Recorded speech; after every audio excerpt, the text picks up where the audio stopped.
Tonight on CBC Vancouver News. The landlord can't bring them to the RTB and try to evict them just for talking to each other. Some Vancouver renters are fighting back after being threatened with eviction over comments made in a private Facebook group. Plus, officers arrived on scene and observed damage to a residence that appeared to be caused by gunshots. 2 men have been arrested following another suspected extortion-related shooting in Surrey. And I talk to almost 50 wineries too. I call every day. Border town I call. So many people I call to please buy my grapes. Some BC grape growers say the extension of a provincial program that allows wineries to buy from outside Canada is hurting their bottom line. But others in the industry say the program isn't to blame. This is CBC Vancouver News.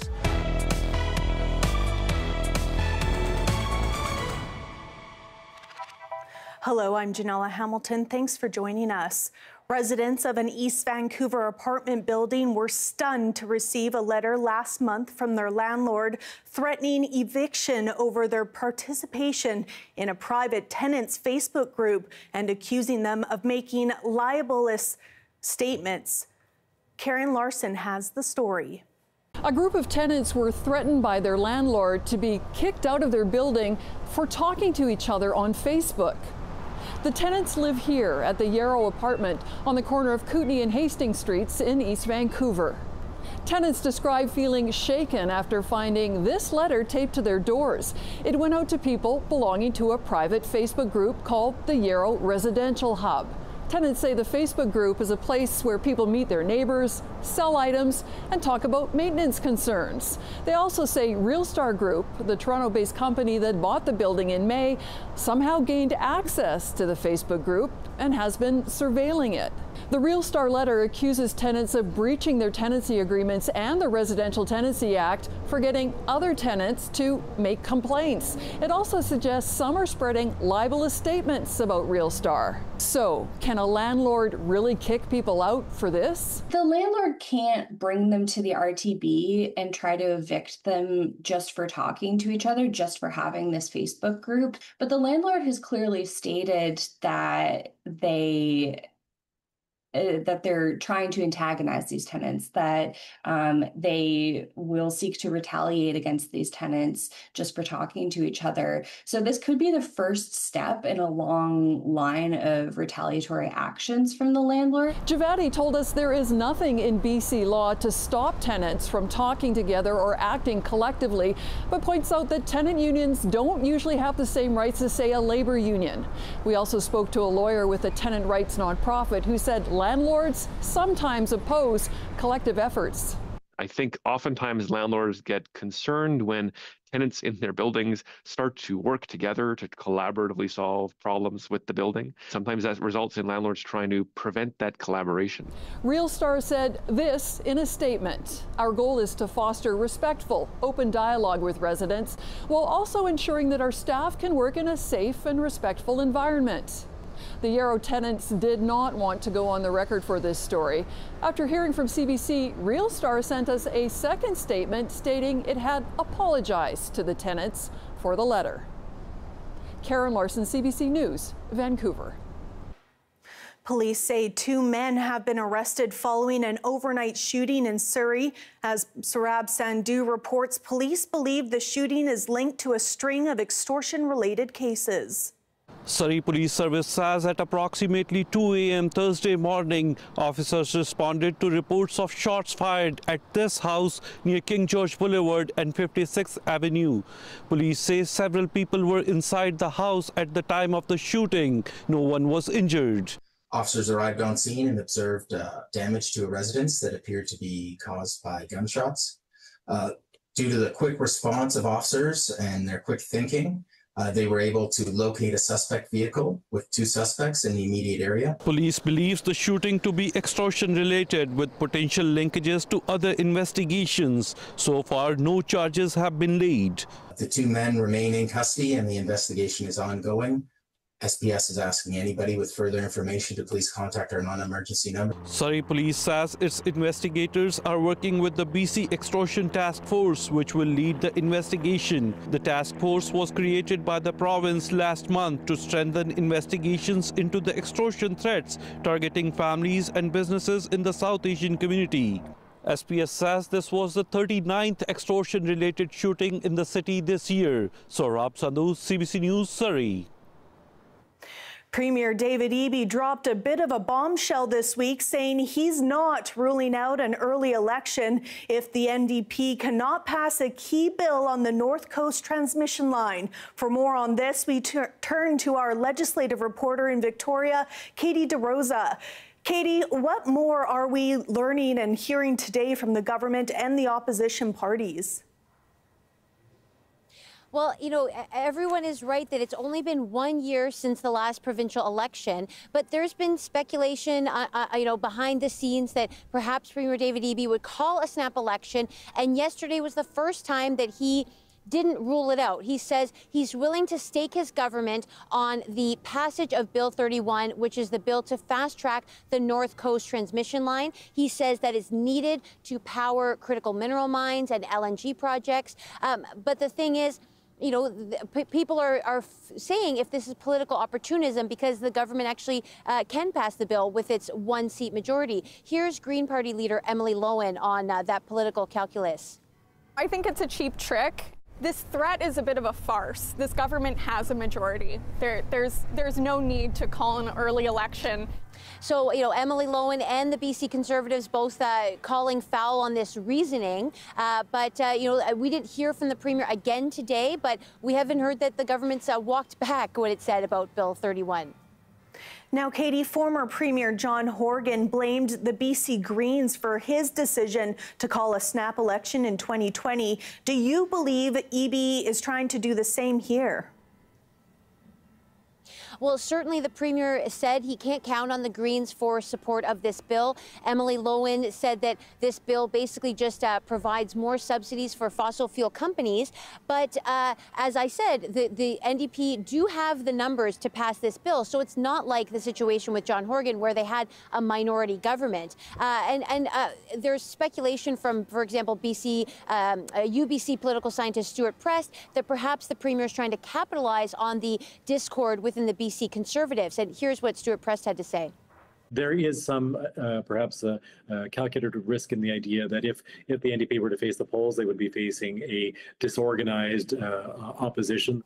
So again, no election call right now, but it is notable that the Premier didn't rule it out. So that we're going to be looking at that over the next weeks and months. All right. Thank you, Katie. That's Katie DeRosa reporting from Victoria. Burnaby RCMP are investigating after a resident was scammed out of more than $1 million by people posing as officers at a fake foreign police station. What she saw on the video conference was an elaborate police attachment in the background. And it wasn't just a one-time thing, it was over weeks. And so she believed this whole thing to be true. And eventually they told her if she didn't want to get on a plane and come to court, that she could pay bail. Police say the victim was first contacted by scammers over the summer, claiming to be employees of a telephone company. She was eventually convinced to make several large money transfers. Police say anyone who receives similar calls should contact them immediately. In the Okanagan, some wine grape growers say that despite a bumper crop, they can't find anyone to buy their fruit. As Brady Strachan reports, the situation comes as the provincial government allows wineries to import U.S. grapes this year. So this is supposed to pick it in September, but now almost a month late this crop. Amarjeet Gill's red wine grapes are wilting on the vine on his farm near Asuyus. After an otherwise strong season, he's struggling to sell nearly 100 tons of fruit. I talk to almost 50 wineries too. I call every day. Border town I call. So many people I call to please buy my grapes. And people say, no, I am stuck too. It's an unexpected dilemma. Like most growers, severe winter weather killed off Gill's crop the past 2 years, and he was counting on this year's harvest to pay off mounting debts. I'm very scared. How do I pay the payment for my farm, right? So his bank pressure is too much belt to us because need to be paid on time.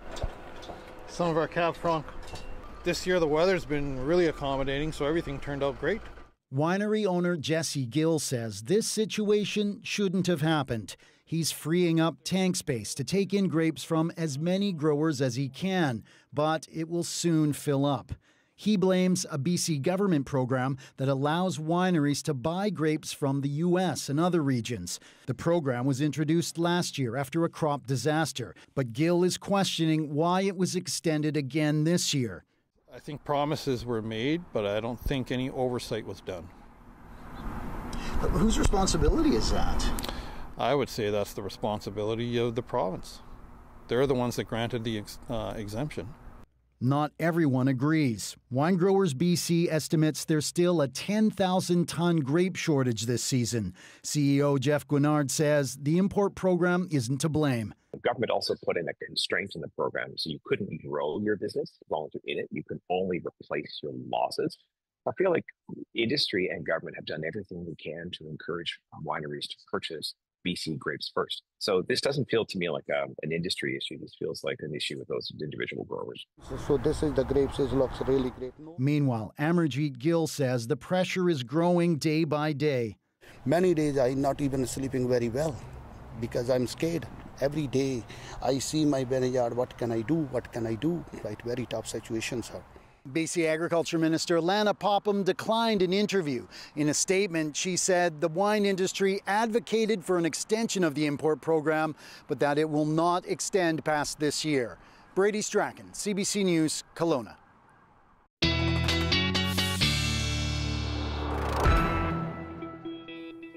Darius Madavi joins us now with our first look at the weather. Darius. We have several warnings in place, including a wind warning for the central interior and for the north and central coast. Those ones expected to drop in the overnight hours now. The rainfall warning for Howe Sound, 50 to 80 millimeters for Howe Sound and for the north shore of Vancouver. Let's take a look at when that rain is coming in. We're going to really see it start to pick up as we get into tomorrow morning, continue into the early afternoon, but it should start to taper off by the evening, probably just in time for trick-or-treating, so a little bit of good news there. So, Janelle, when you're out and about tomorrow night, shouldn't be too bad. Hopefully. Thanks, Darius. Thank you. For more than a year, the Fifth Estate has been investigating murders in Dawson Creek, a small city with a murder rate 14 times the national average. Despite RCMP promises to make arrests, more than a dozen of those cases remain unsolved. Mark Kelly reports. This is the slow dance of death in Dawson Creek. The RCMP's forensic team and another victim, another suspicious death, another grieving family. In the past 4 years, the town of 12,500 people has seen a bloody wave of unsolved murders. The Fifth Estate has been investigating who is killing who and why. Adam Isley followed an oil and gas boom to Dawson Creek, a boom that's transformed the local economy. He was found murdered 2 years ago after descending into a life of drugs. His family has no answers about who killed him or why, just that his death was brutal. They said you couldn't have an open casket. They wouldn't want to see. It would be too disturbing. It's not just drugs that are flooding the community, so too are illegal weapons. Aaron Linklater says he's been dealing drugs in Dawson Creek for the past 30 years. The minute you put a gun into a fetal alcohol Down syndrome kid who's never had to earn a penny in his life, but he's fought from every corner he's ever been in, and he has no chance and never did, you get the worst criminality. You get crazy, crazy criminality. Weeks after this interview, Linklater was found dead. Statistics Canada measures the number of serious crimes reported to police. This is the national average. Dawson Creek's is 3 times higher. And there's a lingering fear here that speaking to the RCMP can get you hurt or worse. One serial offender changed his profile picture to this. Charged with attempted murder, the case was dropped when a key witness failed to testify. What message do you think this picture sends people in the community? Well, it's obviously a direct threat. Appears to be a direct threat. With more than a dozen unsolved murders, there's a growing fear in Dawson Creek the suspected killers are walking free in the community. But the RCMP says believing someone is guilty and proving it are 2 different things. pleading with the public once again for patience. Mark Kelly, CBC News, Dawson Creek. When we return, we break down why the West Coast Express seems stuck in the past as it marks 30 years.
A Vancouver Island First Nation announced it's buying 2 more casinos, the River Rock Casino Resort in Richmond and Chances in Maple Ridge. Petroglyph Development Group, owned by the Snuneymuxw Nation, has entered into agreements with current owner Great Canadian Entertainment. The Musqueam Nation owns the land where River Rock Casino sits on the Fraser River. Both agreements remain subject to regulatory approval. The Snuneymuxw already bought Casino Nanaimo and Elements Casino Victoria earlier this year.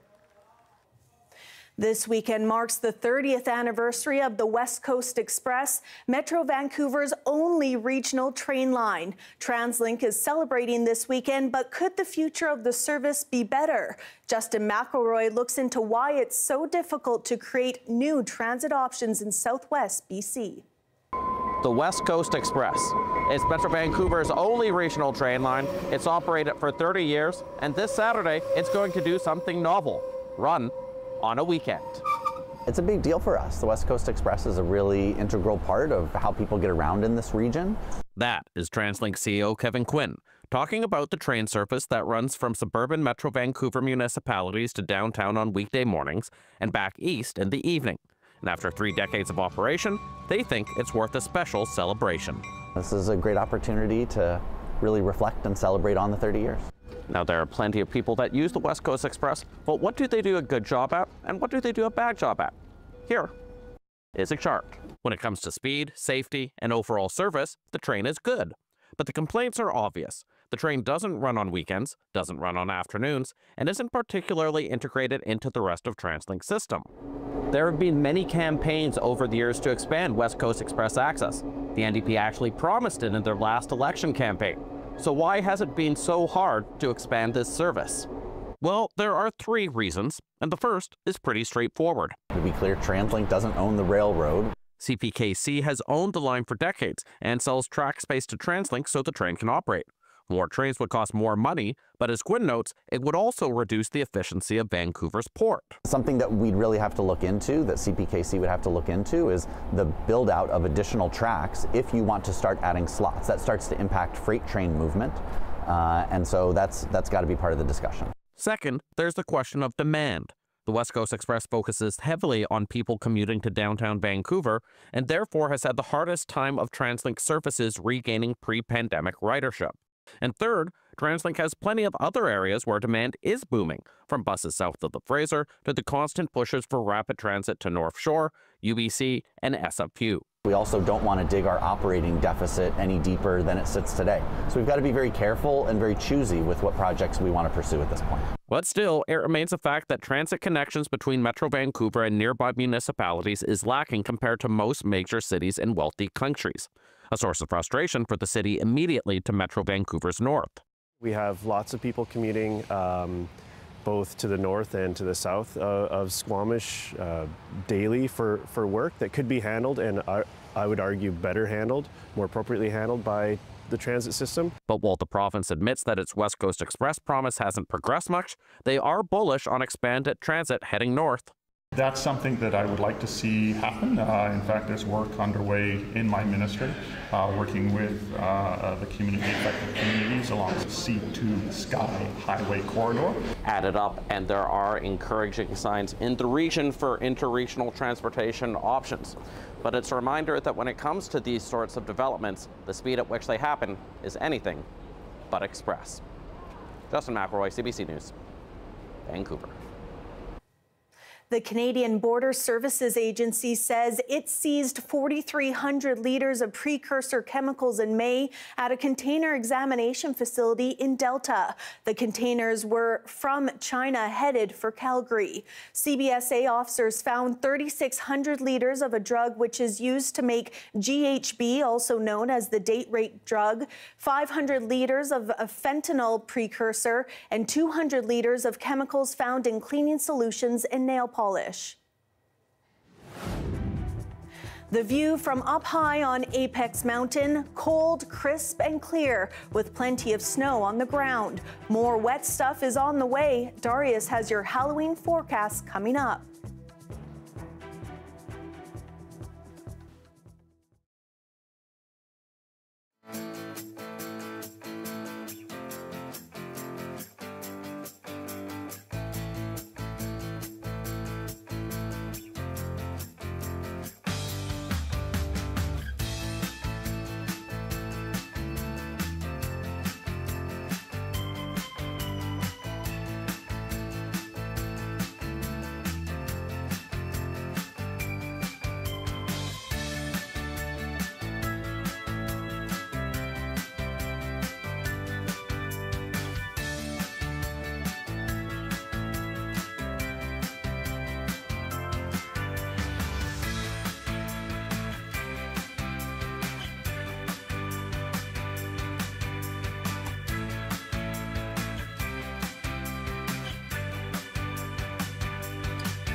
Prime Minister Mark Carney is in South Korea to attend the APEC summit. He also got a first-hand look at South Korean-built submarines that Canada could buy. Rafi Boudjikanian reports.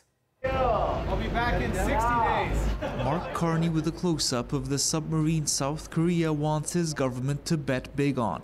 This massive shipyard will build a dozen if Ottawa signs on the dotted line. The price tag north of $20 billion. Shikoonami needs a substantial refit to be able to return to sea. The Royal Canadian Navy says its aging fleet must be replaced. It's impressed with both the South Korean proposal and its only remaining competitor, a Germany-Norway consortium. Canada's shipyards are not equipped to build subs, the Navy says, but it is looking for some Canadian jobs to come out of the contract. One of the key things that we're looking for both suppliers to assure us is that they've got a plan to develop a skilled submarine workforce so that it will be Canadians leading the maintenance of these submarines. Both the Germans and South Koreans are ready to do that, but Hanwha Ocean says it could deliver 4 of its submarines by 2035. It means we can actually replace your old Victoria-class submarine, so you can save a lot of money going into maintenance and repair on the submarine. South Korea's ambassador to Canada says he understands Canada and Germany are both part of NATO, but his country is NATO's second largest defense supplier and has designs to expand. Cooperation with Korea, Asia-Pacific country is a new thing, so it's a huge potential for cooperation. It's up to Canada, of course, but we are very ready to work with Canadian government. On Thursday, Canada signed a defense agreement securing joint military exercises and research with South Korea during Carney's visit for the Asia-Pacific Economic Cooperation Summit.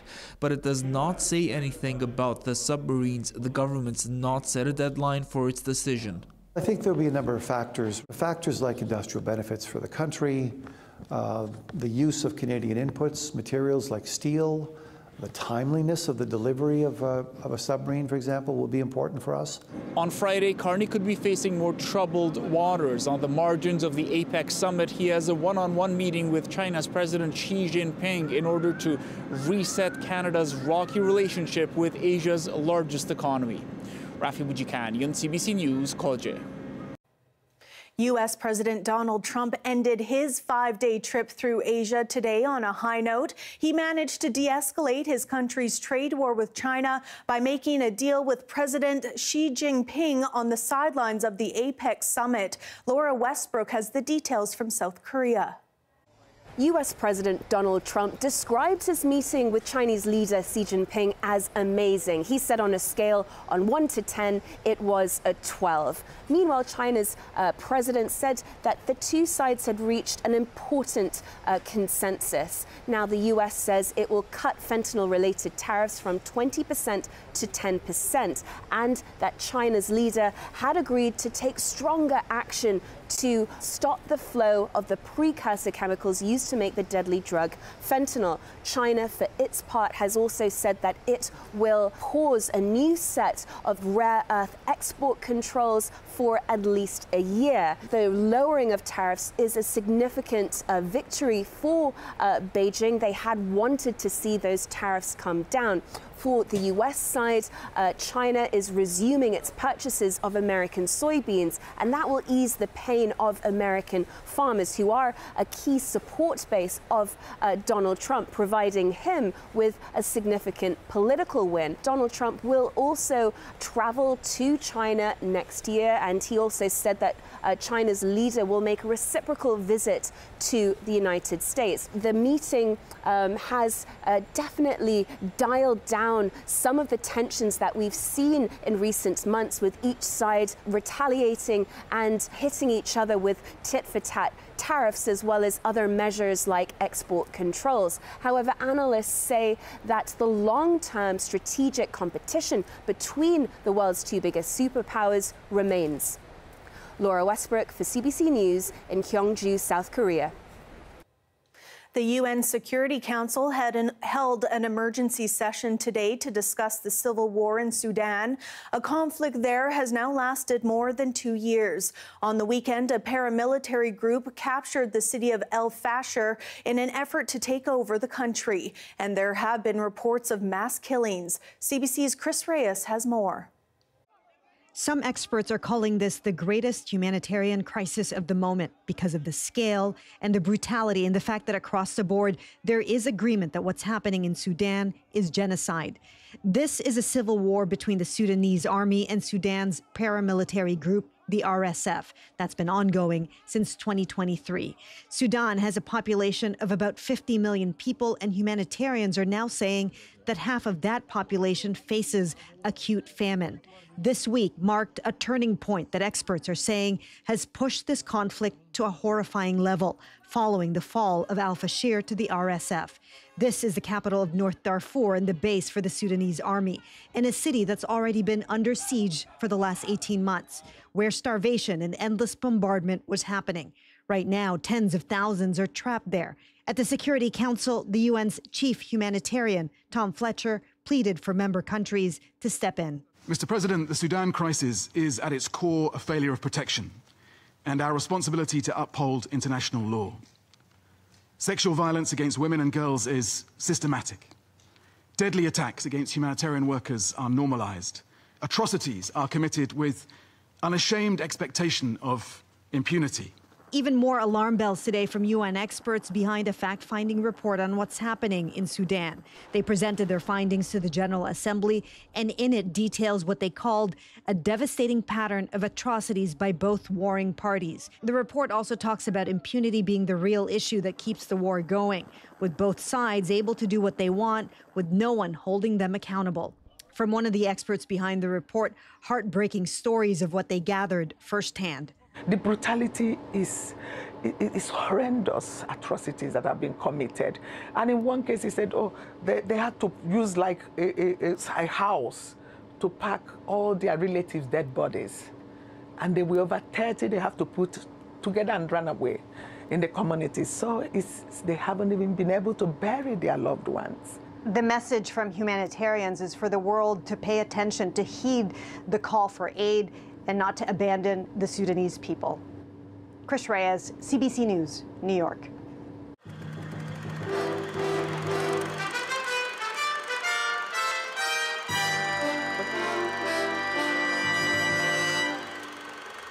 It's Throwback Thursday, and that means we're taking a deep dive into our vast CBC archives.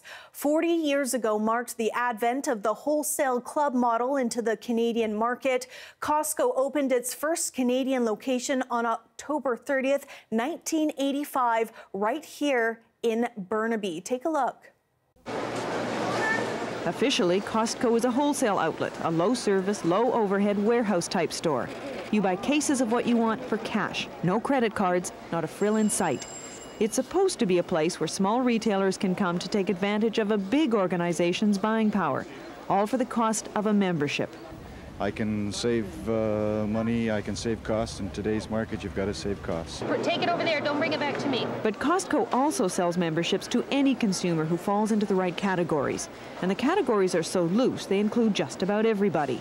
That puts the wholesale store into the retail game. We're always asked the question, from whom do we take our business? And the answer is we don't know, because it's spread over such a wide base, because we carry so many products. Most of the people who came for the first day of shopping were just ordinary consumers looking for a bargain. The store claims to sell 10 to 30% less than other discount stores because of its low overhead. It's a more efficient way of merchandising and merchandising standardized products.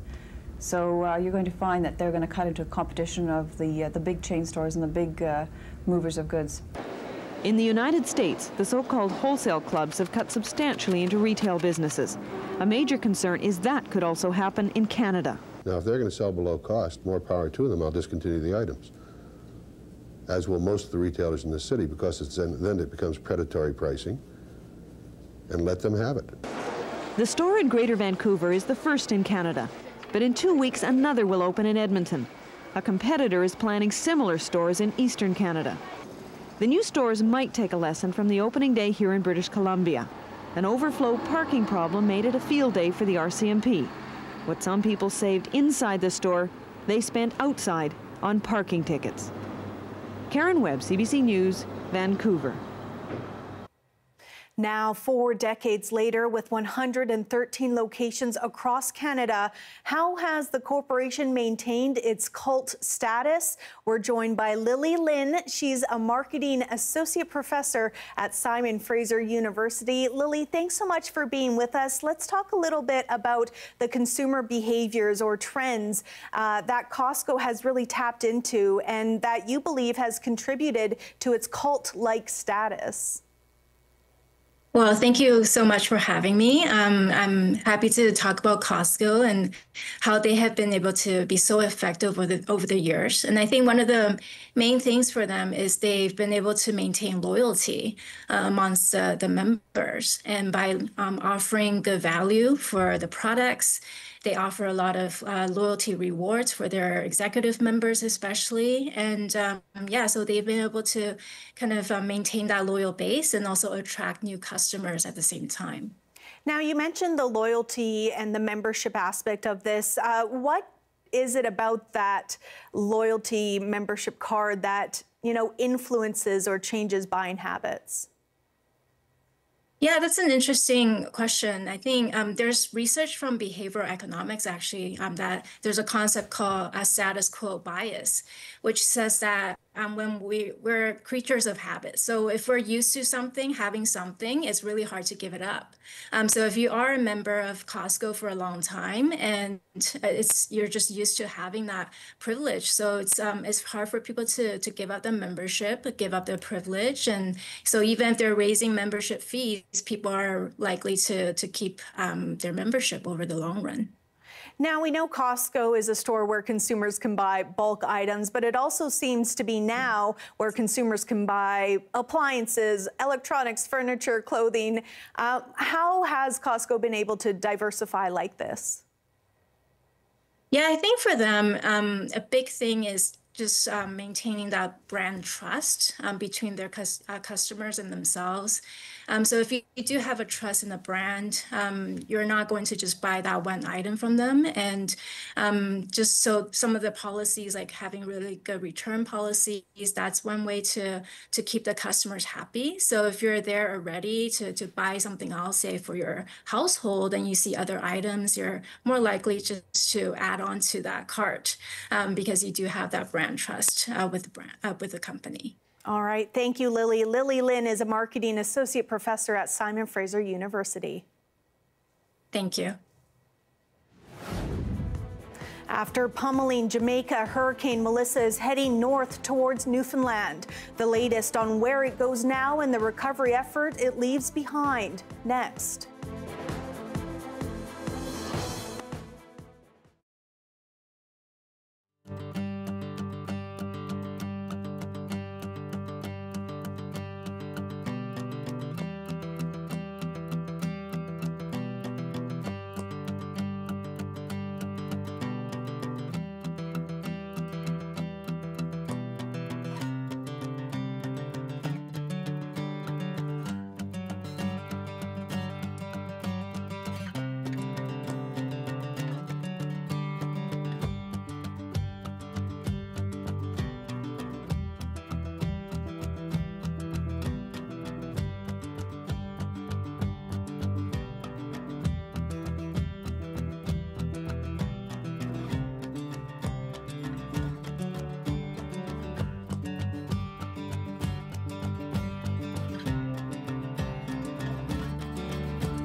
The island nation of Bermuda is bracing for the arrival of Hurricane Melissa. The storm has already left a trail of destruction across the Caribbean, causing dozens of deaths. And there could be more as the full extent of the damage becomes clear. Philip Lishanik reports. Hurricane Melissa pummeled the island nation, leaving what Jamaican officials call total devastation in her wake. Landslides, fallen trees, roads turned into rivers. Roofs were torn off, homes completely destroyed. Some lost everything. We still have to pick up the pieces and move on. Watching scenes of unbelievable destruction, here people in the Jamaican Canadian community worry as the death toll continues to rise. Relief for some like this man who heard from his sister. She eventually called to say that she was okay. This community leader says he's also heard from family. Most are safe, but some still haven't checked in. From Tuesday night, completely cut off. Power remains out in pockets of the island. He says getting that restored and getting people clean water and food are priorities. Jamaica has never experienced a Category 5 hurricane. The community here is fundraising to help family and friends there. But funds will be needed for rebuilding, which will take time. Canada has announced $7 million in humanitarian aid. It's going to be a long, long process because it's so badly damaged. The community is urging people to go through official channels to avoid fraudsters. They advise checking the Government of Jamaica or Jamaican High Commissioner websites before you donate. Even in this disaster, you will find people trying to scam and make a quick buck. So be mindful of that. Melissa is forecast to head northeast up the U.S. eastern seaboard before passing by Atlantic Canada as a weak hurricane Friday and Saturday. Philip Lishanik, CBC News, Toronto. The weather update is brought to you by BC Cancer Foundation. Give today to bring more progress and possibilities to patients and their families. Your donation changes everything.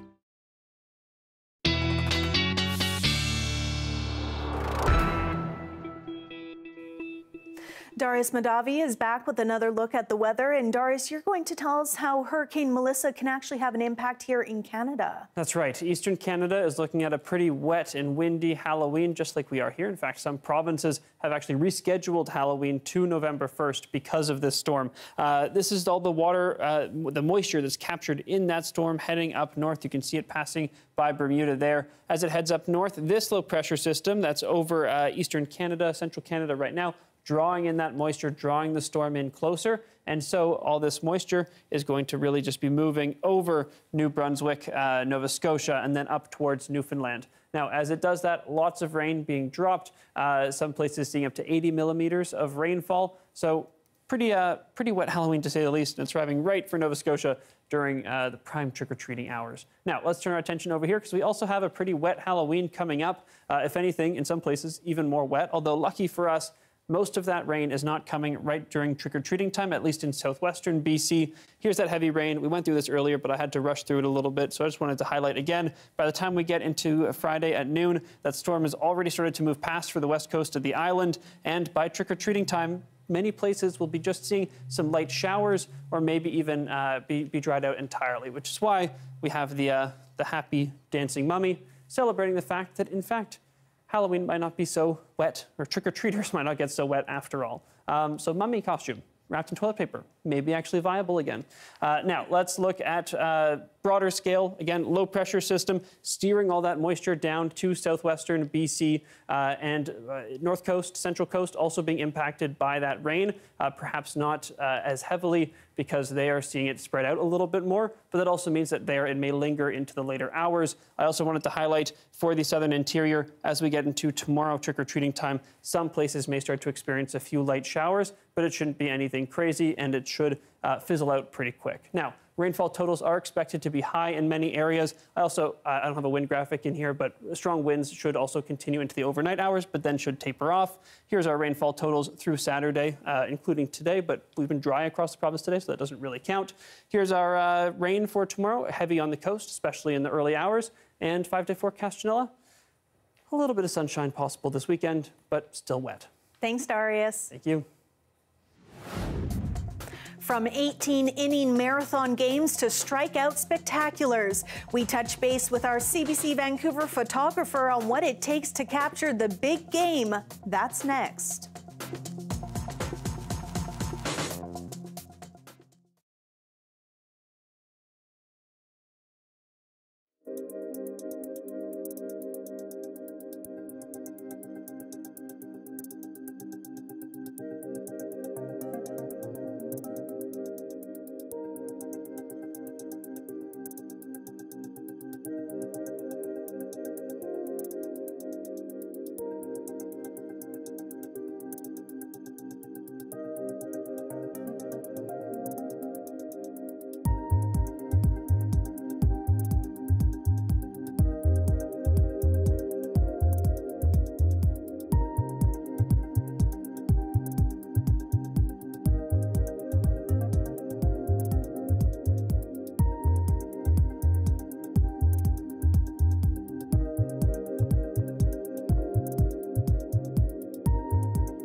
Hi, I'm Amy Bell, and this is your CBC Inbox.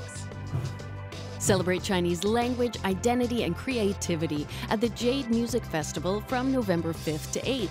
Join CBC's Margaret Gallagher for an international collaboration of inspiring sounds and stories. And join CBC's Dan Burritt on November 6th to celebrate the best and brightest at the Surrey and White Rock Business Excellence Awards. For tickets, visit swrbot.com. The Toronto Blue Jays are one win away from winning the World Series. Game 6 of the best-of-7 series goes tomorrow in Toronto, and CBC will have wall-to-wall coverage, including photos. CBC Vancouver photographer Ben Nelms was in Los Angeles for Games 3, 4, and 5 and shows us the highs and lows of covering October baseball. My name is Ben Nelms, and I am a staff photojournalist with CBC News. Buckle up and welcome to the big leagues. It's going to be hot, 30 degrees, so I'm going to take my mom's advice and get that sunscreen on. Dodger Stadium is basically surrounded by a giant parking lot, so it gets really hot here. Time to make the long walk with all my gear up to the media gate.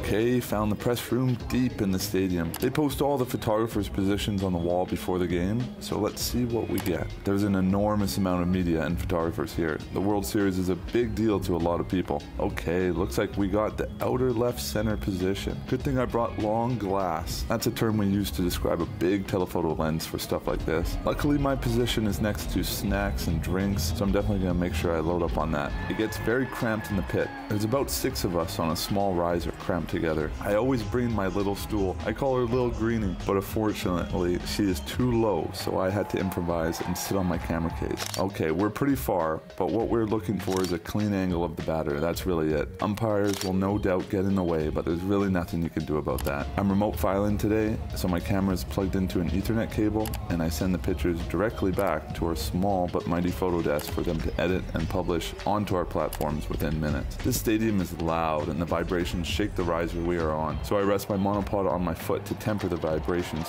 through the lens. A little trick. Okay, I've been sitting in my position for over 6 hours. Here's what I got. Game 3 was long, 18 innings, but you always got to stay focused. Boom, big walk-off, home run, clean angles all around. I followed the batter until he rounded second and then moved focus to home plate where the Dodgers celebrated their big win. Pictures are out within minutes and published on our site. Now, time to tear down, charge batteries, backup photos, never-ending traffic, even at 2 a.m. in LA. Back to the hotel by 3 a.m. We're ready to do it all over again tomorrow.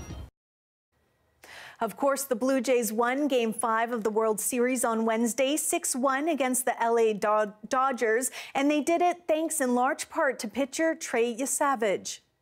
Runner at first, 1 out.